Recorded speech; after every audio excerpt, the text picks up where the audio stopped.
예, 하나님께서 사람을 지으신 목적이 있습니다.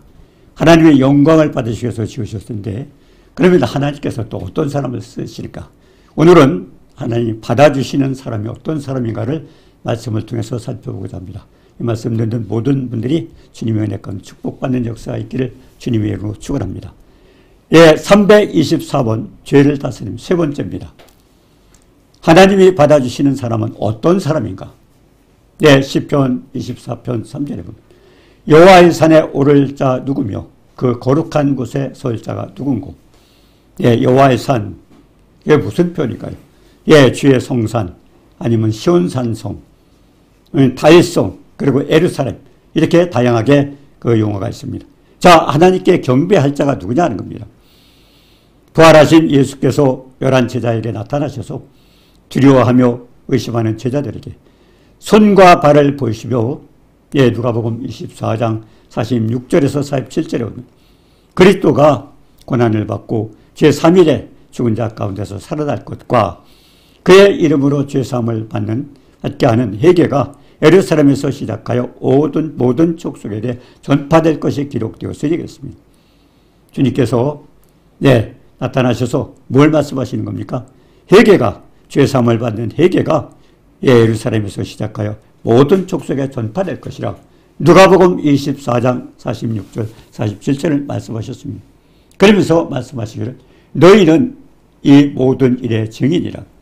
예, 볼지어다 내가 아버지께서 약속하신 것을 너희에게 보내리니 너희는 위로부터 능력을 입혀질 때까지 이 성에 머물라. 자, 그러면 오늘 말씀에서 여호와의 산이 어디입니까? 여호와의 산. 예루살렘에서 아버지의 약속하신 것을 그 능력을 받는 자, 그 누굴까요?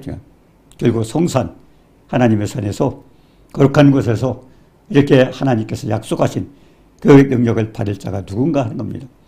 우리가 시편 24편 4절에 보면 그 손이 깨끗하며 마음이 청결하며 뜻을 허탄한 데 두지 아니하며 거짓 맹세치 아니하는 자로다. 예, 하나님께서 하나님께서 받아주셔서 축복을 주실 그 자가 누구냐는 겁니다. 시편 24편 4절에 보니까 여호와의 곧 손이 깨끗하며, 무슨 뜻일까요? 손이 깨끗하며 마음이 청결하며 그리고 뜻을 허탄한 데 두지 아니하고 거짓 맹세하지 아니하는 자를 하나님께서 받아주신다고 했습니다. 자, 그러면 하나님께 가까이 갈 자가 손이 깨끗한 자라고 그랬어요. 우리가 욥기서 22편 30절에 보니까 손이 깨끗한 자를 하나님 앞에 갈 수 있다고 그랬습니다. 자, 그러면 우리가 이사야서 59장 1절 3절에 보니까 손이 깨끗한 자, 여호와의 손이 짧아 권치 못하심도 아니요 귀가 둔하여 듣지 못하심도 아니라 오직 너희 죄악이 너희와 너희 하나님 사이를 내었고 그리고 너희 죄가 그 얼굴을 가리워서 듣지 않으시게 합니다. 자, 하나님께서 손이 짧아 권치고 전능하신 하나님, 무수부지하신 분이에요. 그렇다면 우리가 기도할 때 하나님께서 어떤 잘 드리겠어요? 손이 짧아 권치 못하심도 아니요 귀가 둔하서 듣지 못하심도 아니요. 전능하신 하나님은 손이 짧아서 못하는 것도 귀가 둔해서 못 들어서 못하는 게 아니라는 것입니다. 그러면 하나님과 우리 사이를 맺고 있는 게 뭐냐? 너희 죄악이 너희와 하나님 사이를, 그러니까 죄가 하나님과 인간의 사이를 막고 있다는 겁니다. 너희 죄가 그 얼굴을 가리워서 너에게 듣지 않으시게 합니다. 우리가 죄가 있다면 하나님과 사이에 막히는 겁니다. 그렇기 때문에 하나님께서 사람을 지으셨지만 아담과 하와를 지으시고 아담과 하와가 결국 하나님과 앞에 교제하지 못하는 이유가 뭘까요? 하나님께서 아담아 내가 어디 있느냐? 결국 죄를 졌기 때문에 아담과 하나님 사이가 막혀있던 것입니다. 그래서 손이 짧아 권도 못하는 것도 아니고 귀가 둔해서 못하는 것도 아니라 우리 죄악이 결국 하나님과 사이를 막고 있다는 것입니다. 자, 그러면 이는 너희 손이 피해 너희 손가락이 죄악에 더러워졌으며 너희 입술은 거짓을 말하며 너희 혀는 악독할 랩이라. 자, 그러면 인간의 죄가 얼마나 무섭습니까? 전능하신 하나님이 손이 짧아 권치 못하심도 아니요 귀가 둔하여 듣지 못하심도 아니라 결국 이 죄가 하나님과 사이를 막아가지고 결국 하나님 우리가 기도해도 듣지 않으시고 우리가 하나님을 우리를 구원하시려고 해도 할 수가 없습니다. 자, 그렇기 때문에 죄가 얼마나 무섭습니까? 마태복음 27장 24절에 보니까 예수께서 십자가에 못 박히는 판결을 받았습니다. 십자가에 처형받도록 그런 판결을 받았는데 빌라도가 물을 가져다가 물 앞에 손을 씻혔다고 했습니다. 빌라도가 물 앞에 손을 씻혔다. 예. 자, 빌라도 총독이 지금 예수님 십자가 판결할 때 결국 십자가에 못 박도록 허가를 해줬는데 손을 씻다고 그랬습니다. 이 사람의 피에 대하여 나는 무죄하니. 결국 자기가 예수님을 처형하는 그 심판 판결을 내렸는데 그것이 자기가 결국 자기가 용정은 했지만은 그 죄가 자기에 있지 않다고 그랬습니다. 피에 대하여 나는 무죄하니 너희가 당하라. 왜 그러면 그와 같이 예수님을 처형하도록 그런 심판을 내렸느냐는 겁니다. 유대인들은 명절이 되면 총독이 무리 가운데 한 사람을 죄수를 이렇게 사면하는 용서해주는 그런 전례가 있습니다. 자, 그런데 거기에서 대상이 누구냐 하면은 한쪽은 유대인 왕 예수님이고 한쪽에는 살인자 바라바입니다. 그럼 둘 중에 한 사람을 놓아줘야 되는데 예수님은 뭡니까? 유대인 왕. 지금 근데 유대인들은 뭐요? 살인자 바라바를 결국 용서해 주라는 겁니다. 예수님을 처형하라는 겁니다. 말이 안 되죠. 근데 왜 그런 일을 하는가? 근데 이 바라바 결국 뭡니까? 빌라도는 그러면 예수님을 용서해 주고 결국 살인자를 처형하도록 그렇게 내줘야 되지 않습니까? 근데 그렇게 하지 않고 왜 예수님을 처형하라고 맡겼느냐는 겁니다. 예. 자, 예수님에 대해는 빌라도 총독이 아내도 자기 아내도 얘기했어요. 어젯밤에 꿈을 꿨는데 결국 이 옳은 사람에게 절대 나쁜 짓을 하지 말라 그랬습니다. 예. 예. 예수님에 대해서 그랬어요. 꿈에도 보여줬는데 저 옳은 사람에게 아무 상관도 하지 마옵소서. 설명해 줬어요. 헌명을 해준 거죠. 절대 그 사람을 처형하면 안 된다고 했습니다. 근데 빌라도 자신도 그걸 깨달았어요. 무슨 악한 일을 한 분이 아니라는 겁니다. 아무리 봐도 예수님은 사형당할 만한 그런 죄가 있다고 자기가 느끼지 못했습니다. 그러니까 아무 악한 일도 한 분이 아니다는 겁니다. 근데 왜 그러면 예수님을 처형하도록 빌라도가 허락을 했을까요? 그건 무리가 다 십자가에 못 박혀야 한다고 백성들이 그렇게 저 예수를 처형하라는 겁니다. 그래서 무리가 그렇게 선동하니까 자기는 그 사람들 그렇게 나서니까 자기가 마음대로 할 수가 없었어요. 그래서 십자가에 못 박혀야 한다고 하니까 자기는 할 수 없이 결국 밀란이 일어날까봐 그래서 했다고 그랬습니다. 그래서 살인자를 놓아줬는데 이런 일로 인해서 그 빌라도가 손을 씻었지 않습니까? 이때 빌라도가 손을 씻었는데 손을 씻었다는 의미가 뭘까요? 손을 씻었다고 그랬는데 어떤 의미가 있을까? 예수님은 십자가에 못 박혀 죽게 되었습니다. 자신의 죄가 아니라는 거예요. 예수님은 죄가 있는 분이 아니잖아요. 근데 죄값은 대제사장들이나 장로들이나 그리고 유대인들이 너희가 자기가 예수님을 처형한 것은 자기 스스로 자기 마음대로 한 게 아니라 밀란이 일어날까 봐 백성들의 그 말을 듣고 그러고서 그렇게 처형했기 때문에 그 죄를 나에게 돌리지 말고 대제사장들이나 장로들이나 그리고 유대인들 너희가 당하라고 그런 말을 빌라도가 하고 있습니다. 자, 그 죄값에 대해 그렇게 하고 있는데 여기서 우리가 중요한 거 하나 깨달을 수가 있는데요. 그들은 우리와 우리 자손에게 돌려라 그랬습니다. 백성들이. 빌라도가 지금 예수님을 처형했는데 빌라도 그 사람의 죄가 아니라 우리 마음이다. 그러니까 뭐라고 했습니까? 이 빌라도는 빌라도에 그랬어요. 당신 죄가 없다. 그러면서 우리와 우리 자손들에게 돌려달라고 백성들이 그렇게 했어요. 이 말 한마디가 이 말이 얼마나 중요한 것을 역사적으로 우리가 알 수 있습니다. 우리와 우리 자손들에게 돌려라고 그들은 얘기를 했지만 그래서 그 역사적으로 서기 70년도 2월 달에 어떤 일이 났습니까? 로마 기도장군이 8만 명의 군대를 이끌고 왔습니다. 그래서 9월 8일 서기 70년이죠. 9월 8일 성벽이 붕괴가 됐고 예루살렘 성벽이 무너졌어요. 그리고 100만 명쯤이 이스라엘 백성 100만 명 정도가 칼에 죽고 불에 타 죽고 십자가에 달려서 사망해 되었습니다. 자, 그런데 예수님께서 미리 예언을 했어요. 그걸. 어떨 때 예언을 했습니까? 마태복음 24장에 보니까 돌 하나도 돌 위에 남지 않고 다 멸돌이라. 예수님의 제자들은 그 웅장한 예루살렘 그 성전이죠. 금빛 창난 햇빛에 비춰가지고 반짝반짝 빛나는 그 웅장한 성전을 바라면서 주님 보십시오. 얼마나 웅장하고 대단하지 않습니까? 그때 예수님 뭐라고 했어요? 돌 하나도 돌 위에 남지 않고 다 무너뜨리리라. 자, 그런 예언했는데 상상이 안 되죠. 왜 그런 말씀을 하셨을까? 결국 서기 70년도에 이스라엘 백성이 예수님을 처형한 그 죄가 빌라도의 죄가 아니라 우리와 우리 자손들에게 돌려달라. 그 말 한마디, 별거 아닌 것 같지만 그들의 말 한마디 하나님께서 그대로 한 겁니다. 그들이 그렇게 했던 것이 우리와 우리 자손에게 돌려주시오. 그렇기 때문에 우리 말이 얼마나 중요합니까? 우리가 민수기서 14장 28절에 했잖아요. 예, 그 말이, 너희 말이 내 귀에 들린 대로 해결. 그렇기 때문에 믿는 사람들 말 조심해야 됩니다. 말대로 하나님께서 해준댔어요. 말대로. 예, 너희 말이 내 귀에 들려. 하나님께서 귀를 만드신 분이 그분은 들으셔요. 네, 말씀하신 분이 그분 또 말씀도 하셨지만 들으시고, 그리고 눈을 만드신 분이 다 보고 계셔요. 그렇기 때문에 우리가 기도하고 하는 모든 것들을 하나님은 다 보고 계시는 거예요. 머리카락까지 세시고 다 듣고 계시는 분입니다. 그런데 그들이 뭐라고 했어요? 예수님을 처형하면서 우리와 우리 자손에게 돌려달라. 빌라도 당신은 죄가 없습니다. 예, 당신이 죄가 없다고 해도 당연합니다. 그건. 왜? 우리가 그렇게 소원한다는 거예요. 저 유대인의 왕 예수는 그냥 죄인이다. 그러니까 죽여야 된다고 그랬습니다. 근데 뭐라고 그랬어요? 속에 70년도 2월 달에 그 말 한마디의 대가가 어떤 것인가를 하나님은 심판했습니다. 예루살렘 성전, 그 웅장했던 성전이, 예, 성승이 로마의 지도장군 8만 명 로마 군대를 이끌고 와가지고 쳐들어와서 9월 8일 그 성벽을 무너뜨리고, 그리고 이스라엘 백성 100만 명 거기서 칼에 죽고 불에 타 죽고 십자가에 달려서 처형을 당했습니다.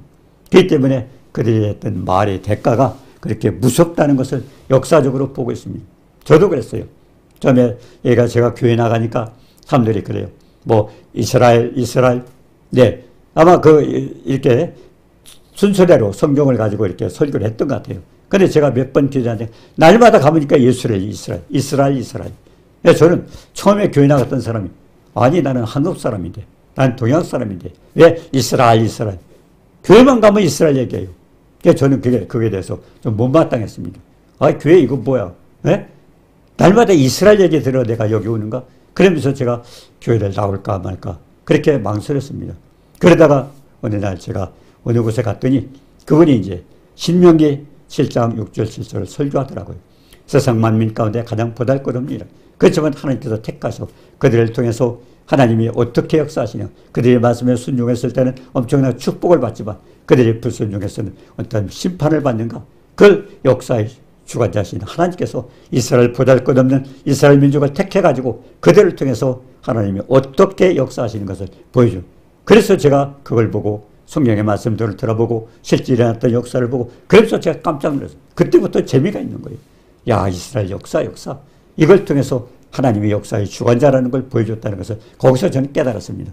그러면서 깨닫게 됐는데 이스라엘 백성도 별거 아닌 것 같죠? 예수님 자기가 생각할 때는 저 사람이 잘못된 사람이다. 그러니까 처형을 해야 된다고 빌라도에게 부탁을 해서 결국 처형을 했는데 그때 그랬어요. 빌라도는 죄가 없어요. 자기가 보기에도 그렇고 자기네 빌라도의 그 아내도 그랬어요. 저 사람에게 죄가 없는데 꿈에 지금 현몽했는데 꿈이 없다. 그러니까 절대 나쁜 짓을 하지 말라고 그랬는데 결국 처형하도록 허락을 했지 않습니까? 그러면서 그 죄를 우리와 우리 자손에게 돌려달라는 이스라엘 백성들이 결국 하나님은 그걸 들으시고 저기 70년 2월 달에 하나님은 그대로 심판했어요. 그들의 자손에게 그들의 죄를 그들에게 그대로 심판하셨어요. 그래서 이스라엘 성벽이 무너지고 그러고서 뭡니까? 100만 명의 죽임을 당하고 그때 또 이스라엘 백성 흩어져가지고 세계 100여 개 나라에 흩어져가지고 이스라엘 백성이 세상에 많이 흩어져 있던 겁니다. 그러니까 우리 말하는 게 얼마나 중요해요. 민수기서 14장 28절에 보니까 너희 말이 내 귀에 들리는데 해가려. 그렇기 때문에 우리는 말도 함부로 하면 안 된다는 걸 알 수 있습니다.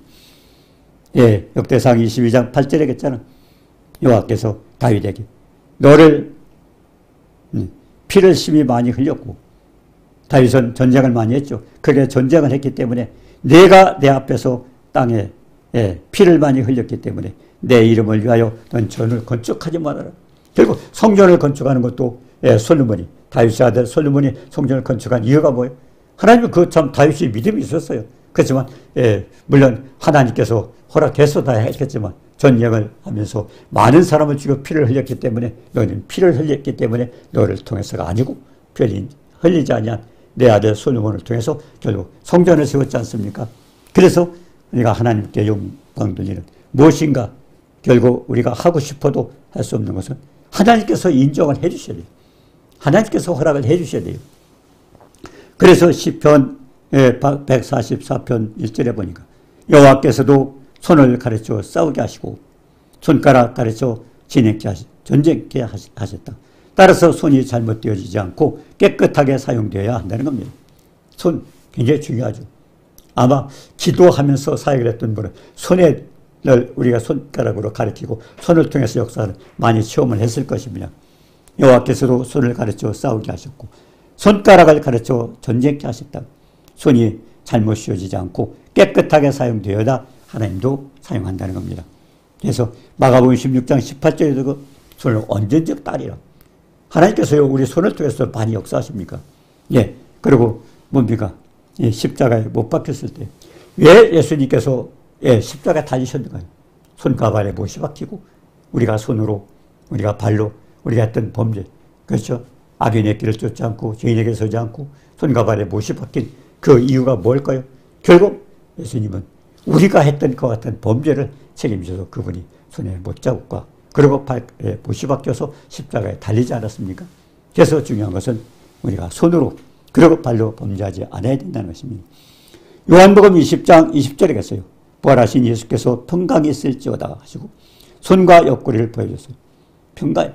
부활하신 예수님께서 제자들은 가룟 유다는 결국 예수님 팔고 붙잡혀 갔지만 나머지는 뭡니까? 제자들이 무서워서 11명 제자들이 다락방에 갇혀 있었어요. 문을 잠그고 같이 있었죠.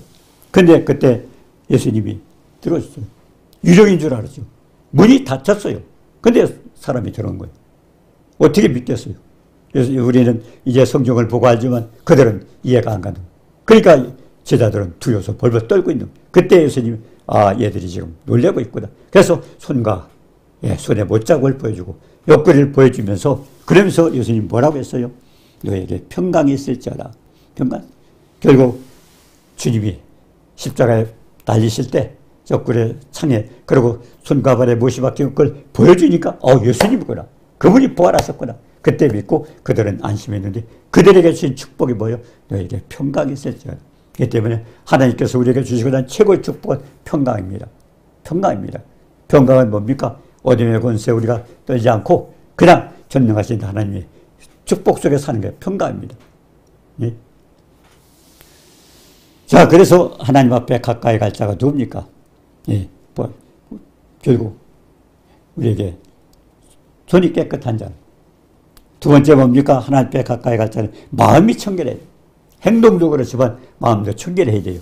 그래서 마태복음 5장 8절이겠죠. 마음이 청결한 자는 복이 있나니 저희가 하나님을 볼 것이오. 마음이 청결한 자가 하나님을 볼 수 있다고 그랬습니다. 에레미야 17장 9절 10절이겠습니다. 만물보다 거짓되고 심히 부패한 것은 마음이라. 우리의 마음을 한치 앞을 우리의 마음은 알 수 없습니다. 누가 알아요? 우리를 지으신 하나님은 그래요. 만물보다 거짓되고 심히 부패한 것은 마음. 누가 이를 알려마는 나 여호와는 심장을 살피며 폐부를 시험하고 각각 그의 행위와 그의 행실대로 보응하시나니. 결국 우리는 마음속을 알 수 없지만 하나님은 뭐요? 우리의 그 사람의 행위와 행실대로 그 사람이 어떤 생각을 했나 깊은 동기까지도 하나님은 다 알고 계시다는 거예요. 만물보다 거짓되고 심히 부패한 것이 마음이라. 오직 하나님은 그걸 다 알고 계시다고 그렇게 말씀했습니다. 그래서 우리가 마음이 깨끗해야 된다는 거예요. 디모데후서 2장 21절에도 자기를 깨끗하게 하는 자를 하나님이 귀히 쓰는 그릇으로 쓴다. 그러면서 그의 주의 쓰심이 합당하고 선한 일에 하나님 옆에 예비하게 된다. 결국 우리가 마음이 청결해야 된다는 것입니다. 요한복음 14장 2절이겠죠.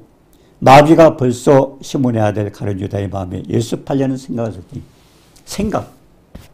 결국 마귀가 우리 생각을 조종하죠. 그래서 가룟 유다의 마음에 예습할 생각도 결국 마귀가 집어넣어서 가룟 유다는 거기에 결국 움직여서 예수님을 결국 팔지 않았습니까? 자, 그래서 우리의 마음이 중요하다는 겁니다. 예, 하나님께서 BC 2300년 전에 왜 세상을 심판했을까요? 언제입니까? 2300년 전에 뭔 일이 있었어요? 예. BC 2400년입니다.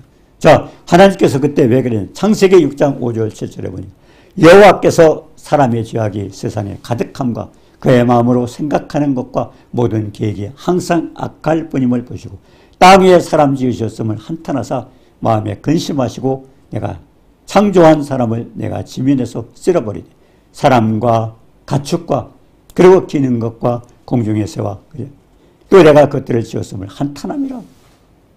결국 인간이 타락하면 범죄하게 되면 하나님은 사람뿐만 아니라 동물까지도 모든 것을 다 심판한다는 것을 우리가 창세기 6장에 노아 홍수 사건을 통해서 알 수가 있습니다. 그때도였어요. 사람의 죄악에 세상에 관영하고 그리고 생각하는 것이나 모든 계획이. 그게 가장 중요한 것은 우리의 생각입니다. 가룟 유다도 어떻게 예수님의 제자 12제자예요. 그는 재정까지 받던 사람이에요. 근데 왜 마귀에게 됐어요? 가룟 유다의 마음에 예수팔 생각은. 그러니까 우리가 영의 생각으로 변하지 않으면 히브리서 8장 10절도 그랬잖아요. 내 법을 네 생각에 두고 마음에 기록하라. 결국 우리가 생각이 바뀌어줘야 하나님 말씀을 우리가 그대로 믿을 수 있어요. 대부분 그렇죠. 아이고 내 생각에 얼마나 자기 생각 때문에 하나님 말씀 불순종하고 하나님 뜻을 이루지 못하면 가장 중요한 것은 우리 생각이 영의 생각으로 하나님 말씀으로 변화되지 않으면 우리는 그 마음속에 깨끗함을 받을 수가 없는 것입니다. 자, 그리고 세 번째는 뭡니까? 예. 우리가, 결국 마음도 청결해야 되고, 세 번째는 하나님 앞에 가까이 갈 때는 뜻을 허탄한 데 두냐고. 뜻을 허탄한 데 두지 않냐고. 시편 119편 37절에 있습니다. 내 눈을 돌이켜 허탄한 것을 보지 말게 하시고, 죄의 두 달을 소송케 하소. 허탄한 데 두지만, 허탄한 데. 예. 헛된 거 바라보지 말라는 겁니다. 잠언서 23장 4절 5절에 있어요. 부자되게 애쓰지 말고 네 사사로운 죄를 버릴지어다. 허무한 것에 굴복하면 정령 재물에 날개를 내어서 독수리처럼 날아가게 하리라. 저도 어떤 때 그런 일이 있었어요. 제가 집을 팔은 적이 있었어요. 팔아서 집을 사야 되는데 갑자기 고를 수가 없었어요. 근데 어떤 데 갔더니 어떤 사람이 그래요. 집이 굉장히 커요. 근데 이 집이 튼튼한 집이야 스레트를 이렇게 했더라고요. 근데 평수가 엄청 넓어요. 근데 어떤 사람이 그런 얘기를 해요. 이 집을 사면은 조금 이따 팔아도 굉장히 번다는 겁니다. 그때 제가 생각을 해요. 아니, 조금 이따 팔아도 굉장히 벌었다면 자기가 팔아먹지. 왜 저한테 소개를 해요? 근데 저는 도대체 뭐예요? 그렇게 할 때 제가 잠언서 23장 4절 5절 그 말씀이 생각이 나는 거예요. 부자 되게 애쓰지 말고 내 사사로운 죄를 버리지 말자. 허무한 것에 주목하면 정령 재물에 날개를 다 독수리다. 그 말씀을 주시더라고요. 조금 이따 팔려도 굉장히 번다고 하는데 그때 사람이 이렇게 막 혼돈. 근데 그때 저에게 생각나는 게 잠언서 23장 4절 부자 되게 애쓰지 말고 내 사사로운 죄를 버릴지어다. 허무한 것에 주목하면 그 정령 재물에 날개를 다 독수리처럼 날아가게 하는 그 말씀이 뭐예요? 헛된 하지 말라는 겁니다. 그래서 그걸 포기하고 제가 다른 것을 산 일이 있습니다. 그렇습니다. 우리가 허무한 것에 주목하지 말라고 그렇게 했습니다. 자, 그리고 그 다음에 네 번째 뭡니까? 거짓 맹세하지 않는 자. 하나님 앞에 가까이 갈 자는 거짓 맹세하지 아니하는 자가 있습니다. 마태복음 5장 33절에 보니까 헛맹세를 하지 말고 내 맹세를 한 것을 주께 지키라. 맹세만 하지 말고 맹세했거든 지키라는 겁니다. 인간은 머리 한 털옥도 희고 검게 할 수가 없습니다. 아무 할 수 없어요. 그런데 옳다 아니다 하고 그렇게 얘기하지 맹세는 하지 말라고 그랬습니다. 맹세를 하고 지킬 만한 것이 안 되기 때문에 그래서 하나님은 헛맹세 하지 말라고 그랬습니다. 누가복음 22장 33절 34절로 시몬 베드로가 주여 내가 주와 함께 오게도 죽는데도 가기를 각오하였나이다. 자기 충성했다는 겁니다. 주님. 주님과 함께 내가 죽는데 가도 관계없다. 가겠습니다. 뭐라고 했어요? 내가 주와 함께 오게도 가고 죽는데도 가고 주님을 사랑하고 주님 앞에 충성하겠습니다.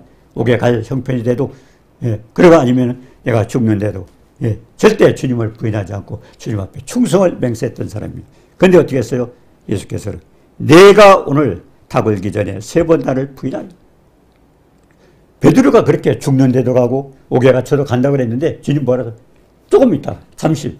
오늘 당장. 뭐라 했어요? 내가 오늘 닭을기 전에 3번 나를 부인하리라. 그 결국 베드로가 왜 그런 생각을 했는 동기까지도 지금 알고 계시는 겁니다. 베드로는 그렇게 헌맹세했지만 그렇기 때문에 인간에게 헌맹세하지 말라는 겁니다. 우리 지킬 수가 없었어요.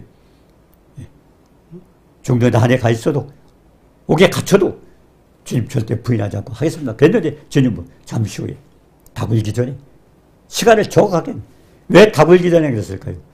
그거 안 했으면 베드로도 자기가 헌맹세는 걸 모를 뻔했어요. 근데 베드로가 부인하고 났는데 꼭 닭이 오는 거예요. 얼마나 주님이 정확하게 아셨습니까? 자, 그렇기 때문에 우리는 우리 마음 스스로 우리 알 수 없습니다. 자, 그렇기 때문에 뭐라고 했어요? 자, 그런데 어떻게 했어요? 베드로는 예수께서는 내가 오늘 닭을기 전에 3번 나를 부인하리라. 그렇게 했는데 한 여자 종이 그와 함께 있었던 사람이라 베드로 보고 또 다른 사람은 뭐라고 했어요? 너도 그 닭이라. 결국 예수님 쫓아했던 너도 그 닭이지. 근데 또 한 여종이 뭐라고 했어요? 또 한 사람. 이 사람도 갈릴리 사람입니다. 갈릴리 사람입니다. 그 예수와 함께 있던 사람입니다. 그러니까 3사람이 다 뭐라고 했어요? 결국 너는 예수와 같은 한패 아니냐? 그렇게 했는데 베드로는 부인했어요. 조금 전에 주님 뭐라고 했어요? 내가 닭을기 전에 나를 3번 부인한다. 주님은 얼마나 우리의 마음속을 미리까지도 다 알고 계셨어요. 닭을기 전에. 아마 그 닭을기 전에 안 했으면 저도 부인하고도 모를 뻔했어요. 그런데 부인하고 나니 닭이 꼭 껴오는 거예요. 얼마나 세밀하신 하나님, 우리의 모든 바라보시는 하나님이죠. 자, 그렇기 때문에 우리는 헌맹세 하지 말라고 그렇게 했습니다. 자, 그리고 우리가 시편 24편 5절에 보니까 자, 그러면 그렇게 하나님의 손이 깨끗한 자, 그리고 마음에 청결한 자, 허탄한 곳에 뜻을 두지 않고 거짓 맹세하지 않는 자, 그러니까 어떤 축복을 줬어요? 자는 자는 하나님을 구하는 자는 뭐예요? 그러니까 복을 받고 하나님께 의를 얻으니, 그리고 하나님의 도를 여호와를 찾는 자다. 하나님의 얼굴을 구하는 자. 네 같은 사람이 하나님께서 찾는다는 겁니다. 자, 그렇기 때문에 가장 중요한 것은 우리의 삶 속에 할 수 있습니다. 그러나 우리는 환경이 어떨때라도 복을 받고 하나님의 의를 얻기 위해서는 뭡니까? 손이 깨끗하고 나쁜 행동하지 아니하고 마음이 청결하고 그리고 허탄한 되지 아니하고 그리고 거짓 맹세하지 않고 이런 자를 하나님께서 결국 찾는다고 그렇게 말씀하셨습니다. 이와 같은 축복자가 되어서 하나님 앞에도 영광 들리고 축복받는 역사가 있기를 주님의 이름으로 축원합니다. 내려주신 주님 사랑을 감사합니다. 우리 인간은 허약하고 부족합니다. 시때때로 변할 수 있지만 그러나 만물보다 거치고 심히 부패한 것을 마음, 우리의 마음속을 깊이 하시고 그 행위의 행실을 깨지고 모두가 살피시는 전능하신 하나님, 우리의 몸을 압니다.